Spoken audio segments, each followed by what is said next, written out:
મુન્દ્રા જવાહર ચોકમાં દબાણ હટાવવાની કાર્યવાહી ક્ષણિક સાબિત, કલાકોમાં ફરી યથાવત સ્થિતિ। મુન્દ્રા શહેરના મુખ્ય વ્યાપારી કેન્દ્ર સમાન જવાહર ચોક, મેઇન બજાર તથા દરબારી શાળા ગેટ પાસેના હજામફળિયા રહેણાંક વિસ્તારમાં આજે મુન્દ્રા નગરપાલિકા અને સિટી પોલીસ દ્વારા સંયુક્ત રીતે મેગા ઓપરેશન હાથ ધરવામાં આવ્યું હતું। રસ્તા પર થયેલ દબાણો દૂર કરી ટ્રાફિકની સમસ્યા હળવી કરવા તેમજ રાહદારીઓને પડતી મુશ્કેલીઓ નિવારવા માટે આ કડક કાર્યવાહી કરવામાં આવી હતી।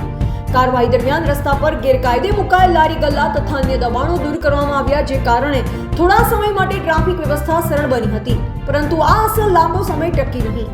સ્થાનિક સૂત્રોના જણાવ્યા અનુસાર નગરપાલિકા અને પોલીસની ટીમ સ્થળ પરથી ગયાના ગણતરીના જ કલાકોમાં ફરીથી દબાણકારોએ પોતાની જગ્યાઓ જમાવી દીધી। પરિણામે 2 કલાક પૂરતી દબાણ હટી પછી જેવી હતી પરિસ્થિતિ તેવી ફરી સર્જાઈ। સ્થાનિકોમાં ચર્ચા છે કે તંત્ર દ્વારા કરવામાં આવતી કાર્યવાહી માત્ર રીલ બનાવવા અને મીડિયામાં દેખાવ પૂરતી જ સીમિત રહી જાય છે।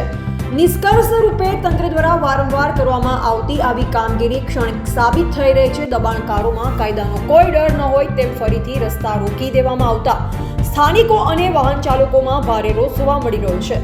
લોકો આ સમસ્યાનો કાયમી ઉકેલ લાવવાની માંગ કરી રહ્યા છે અને પ્રશ્ન ઉઠાવી રહ્યા છે કે તેની જવાબદારી કોણ લેશે, તેવું મુન્દ્રાના સમા અબ્દુલ મજીદની યાદીમાં જણાવાયું હતું। રિપોર્ટર ગોવિંદ માતંગ, નિરોણા।